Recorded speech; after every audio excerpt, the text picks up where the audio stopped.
alcoholismo, las violaciones, los robos, las guerras, la pornografía, los desastres.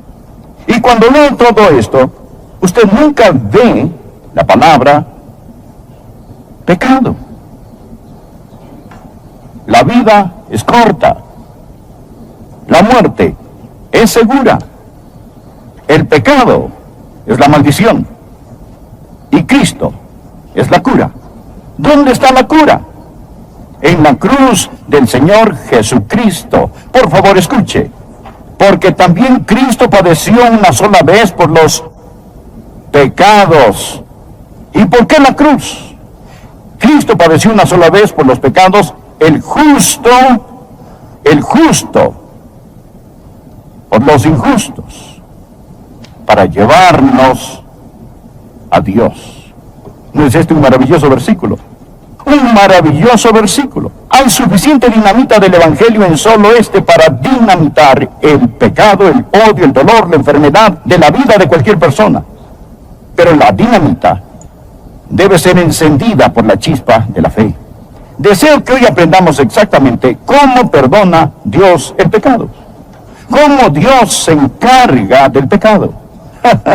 Suponga que alguien viene y le da un puñetazo en la nariz. Después, suponga que en un acto de compasión, usted le dice a esa persona que le pegó, lo perdono. Suponga que esa persona le contesta, oh no, no hay necesidad de que me perdone, yo ya me he perdonado.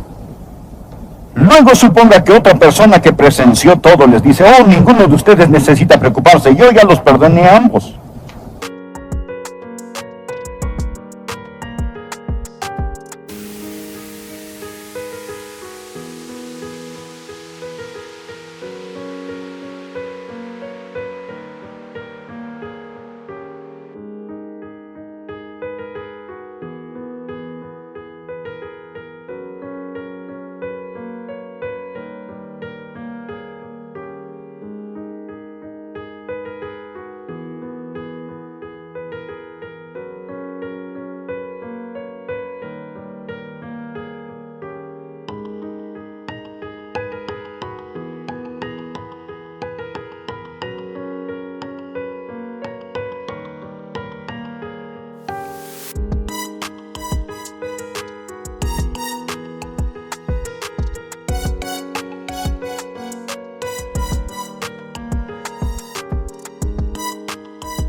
Mas fue usted el que recibió el puñetazo en la nariz.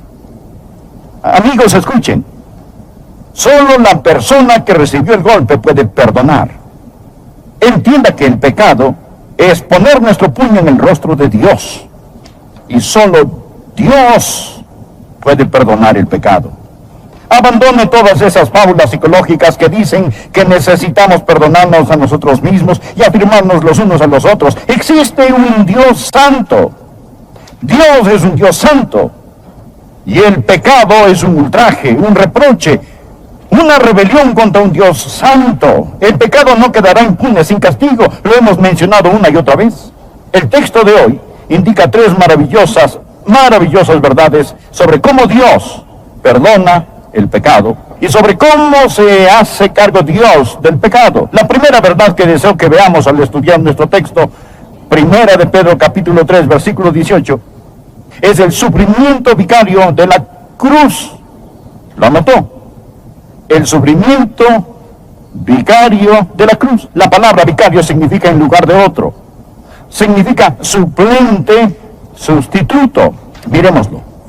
Porque también Cristo padeció una sola vez por los pecados, el justo por los injustos.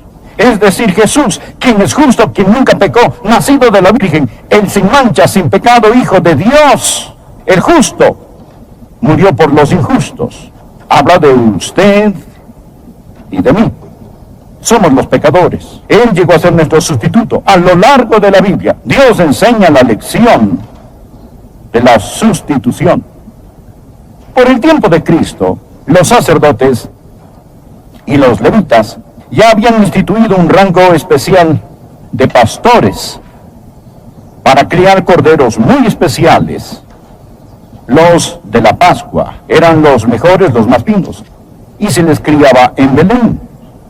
En la semana de la Pascua, esos corderos salían de los campos de Booz en Belén, subían el monte del templo y entraban por la puerta de las ovejas, para ser examinado por el sumo sacerdote, los levitas y por los otros sacerdotes.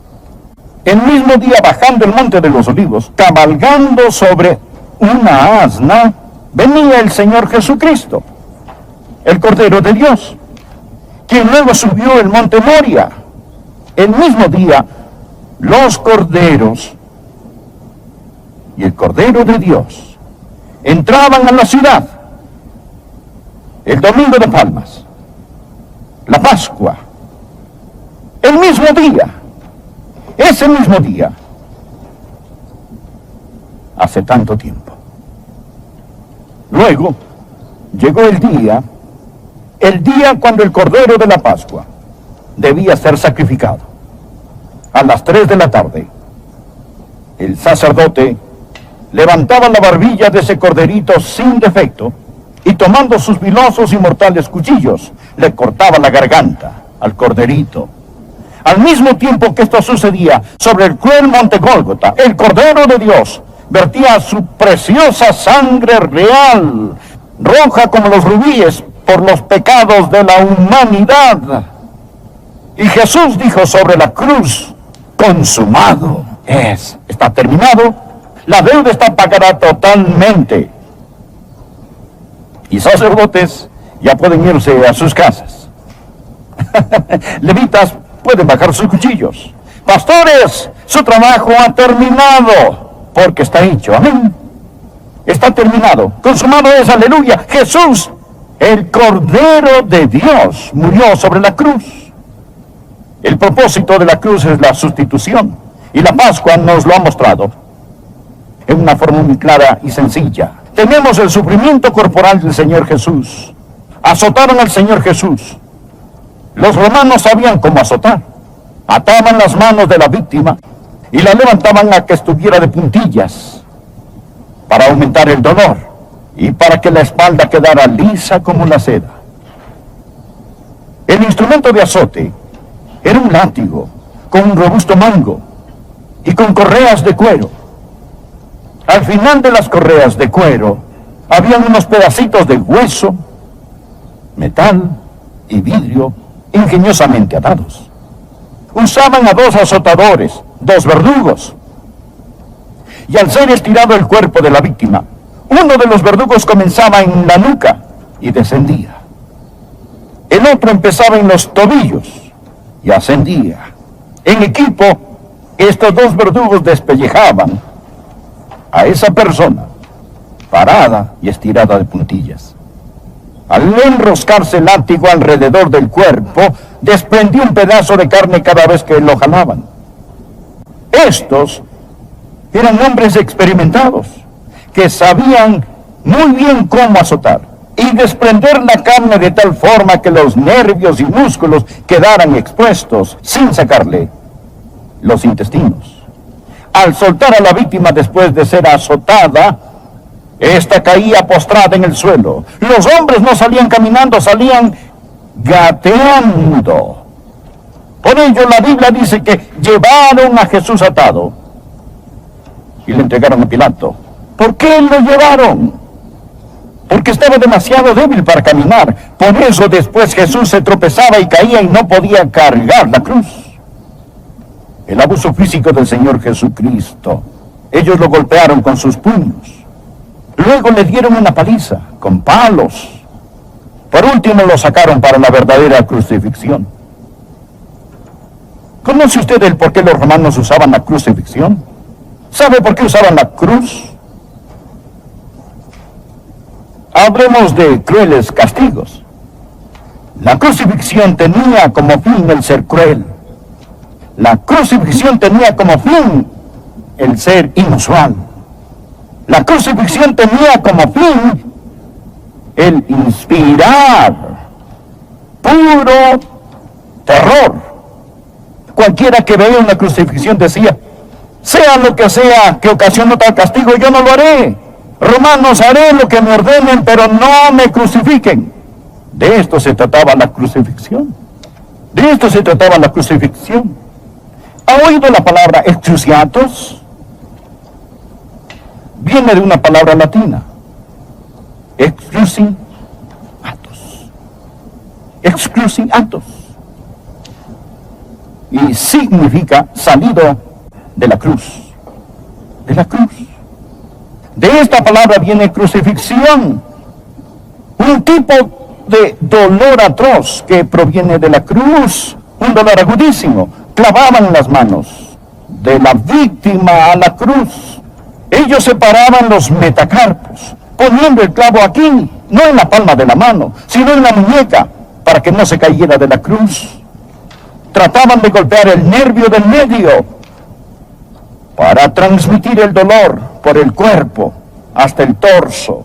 Penetraban esos clavos a través de esos nervios. Lo crucificaban con sus brazos en un ángulo de 90 grados. Pero cuando el cuerpo caía, sus brazos quedaban en un ángulo de 65 grados, quedando sus brazos así. Los pies a su vez clavados a la cruz. El peso del cuerpo caía sobre el pecho. Y la persona crucificada comenzaba a respirar con dificultad. Por lo tanto, para poder respirar, la víctima tenía que alzar su cuerpo.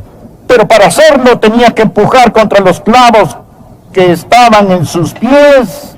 La persona se encontraba entre la lucha por respirar y el agobiante dolor. Ahí hacía. Y las náuseas, trauma.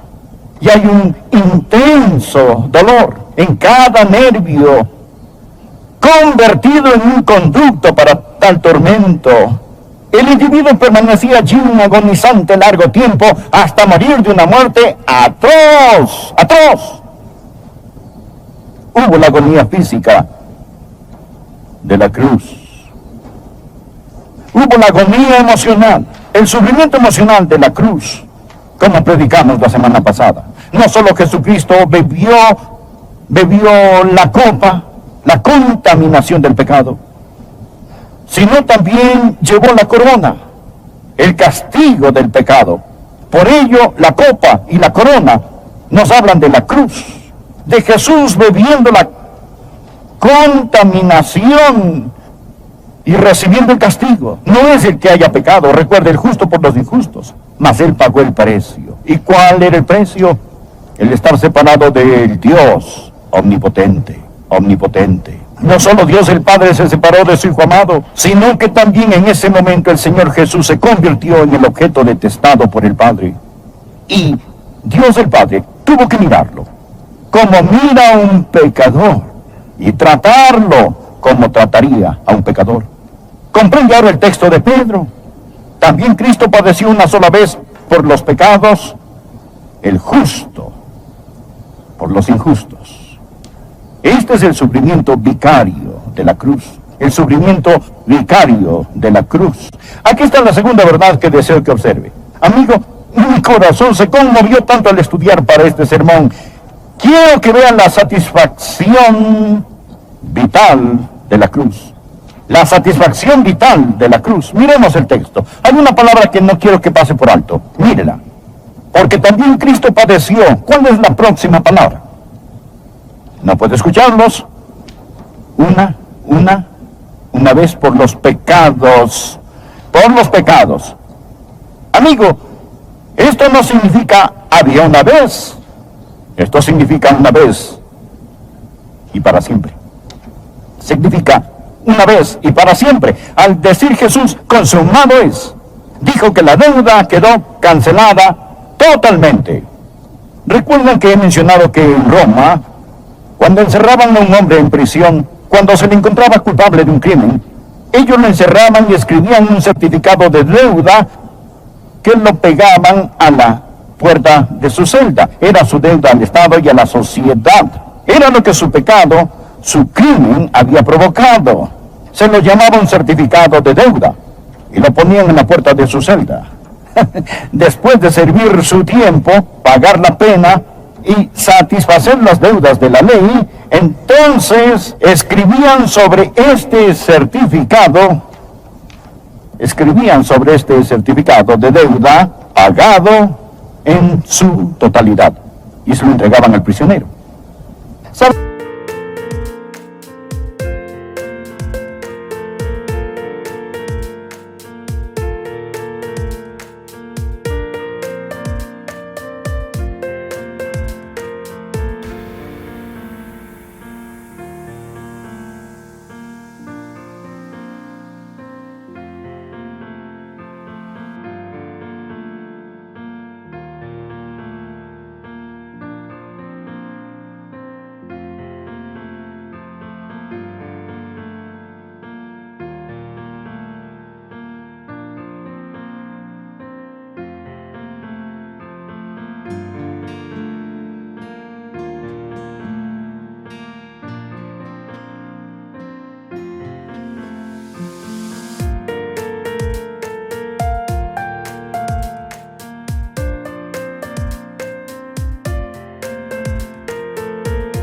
¿Cuál era la palabra que escribían sobre este papel? Tetelestai. ¿Sabe lo que significa? Consumado es. Consumado es. Está cancelado. Ese hombre no tendrá que regresar a prisión otra vez. Nunca volverá a estar en peligro o será arrestado por el mismo crimen. Si lo acusaban, podía decir, sí lo cometí, pero yo pagué. Está consumado. No pueden llevarme 2 veces por el mismo crimen. Esto es lo que dice, que Jesús padeció una sola vez por los pecados, y que blasfemia es decir que necesitamos otro sacrificio por los pecados. Hebreos 10, de los versos 12 al 14.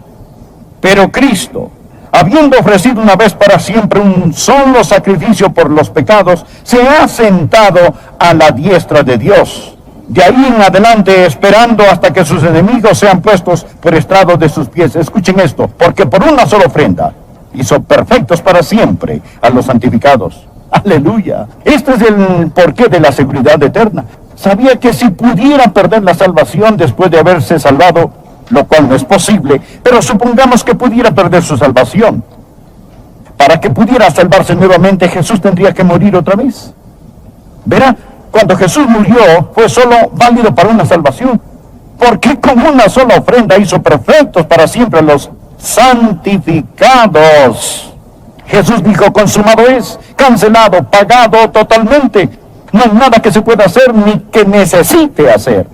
Existe el sufrimiento vicario de la cruz, la satisfacción vital de la cruz. La Biblia dice en Isaías 53:11 que Dios el Padre verá el fruto de la aflicción de su alma y quedará satisfecho. Dios está satisfecho con lo que Jesús hizo sobre la cruz. La deuda del pecado está pagada. Aleluya. La tercera verdad que deseo que vea.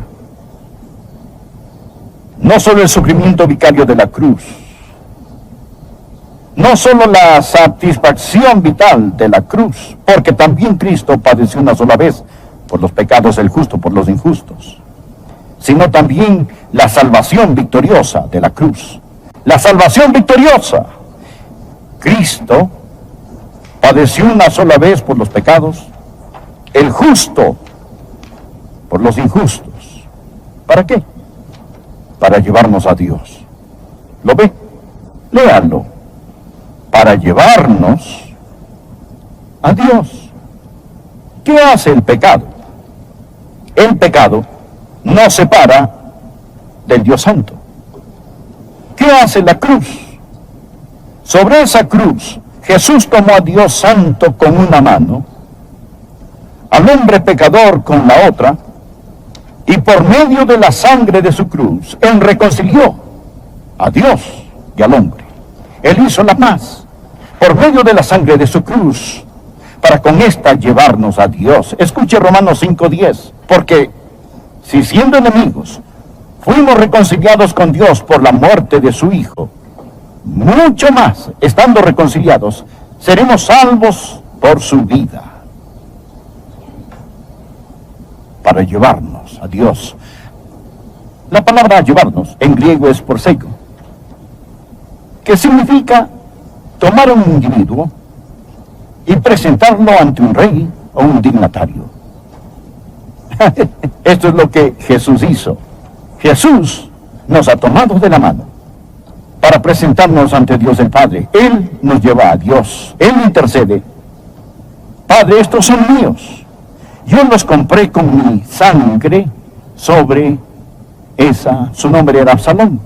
Y Absalón se rebeló contra su padre.